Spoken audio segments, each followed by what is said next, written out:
السلام علیکم، میں ہوں رضی طاہر۔ دنیا میں انسانی حقوق کے چیمپئن کہلائے جانے والے ممالک میں ہر 2 سال بعد مسلمانوں کے جذبات کا قتل کیا جاتا ہے، مقدسات اسلامیہ کی کھلم کھلا بے حرمتی کی جاتی ہے۔ خصوصاً ڈنمارک، فرانس، ناروے اور سویڈن جیسے ممالک میں ایسے جرائم کا ارتکاب کھلم کھلا اور بار بار کیا جا رہا ہے۔ گزشتہ ایک ہفتے کے دوران ناروے اور سویڈن میں انتہائی گستاخانہ اقدامات کیے گئے ہیں۔ اسلام کی مقدس کتاب قرآن مجید کو پھاڑنے اور پیغمبر اسلام کے نعوذ باللہ کارٹون جاری کیے جانے کے اقدامات یہ عوامی سطح پر بھی ہوئے اور اس کے ساتھ ساتھ آن لائن فورمز پر بھی جاری ہیں۔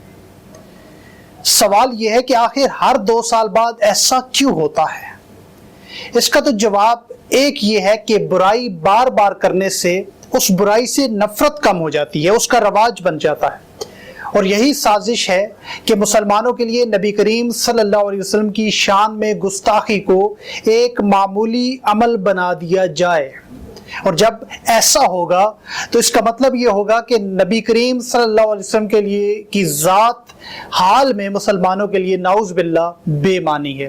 جیسے کہ اقبال نے اس سازش کی جانب اشارہ کیا، یہ فاقہ کش جو موت سے ڈرتا نہیں کبھی، روئے محمد اس کے بدن سے نکال دو۔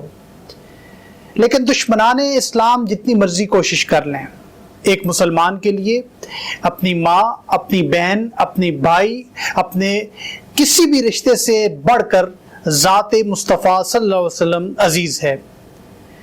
نبی کریم صلی اللہ علیہ وسلم کی عزت کا مسئلہ مسلمان کے لیے جینے اور مرنے کا مسئلہ ہے۔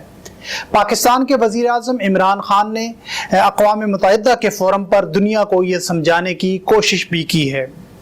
And every 2 or 3 years, someone would malign our Prophet, peace be upon him. There would be a reaction by the Muslims.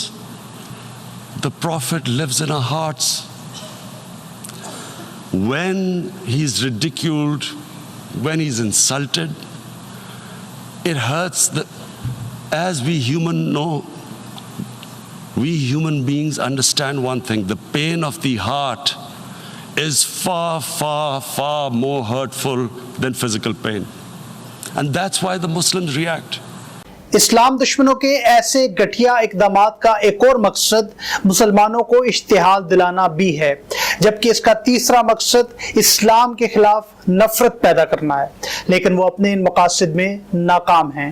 21ویں صدی جب سے شروع ہوئی ہے تب سے آج 20 سال کا عرصہ ہو چکا ہے، دنیا کا سب سے پھیلتا ہوا مذہب اسلام ہی ہے۔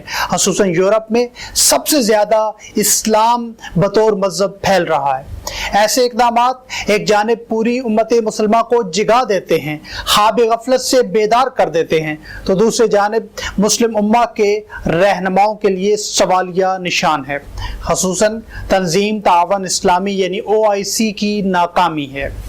That the OIC owes a responsibility. Us heads of the states, we have a responsibility to the Muslim world. When anyone in the Western world blasphemes our Prophet, peace be upon him, it is a failure of the OIC that we have not been able to explain to the Western countries that the love and affection that we feel for our Holy Prophet, that how he lives in our hearts.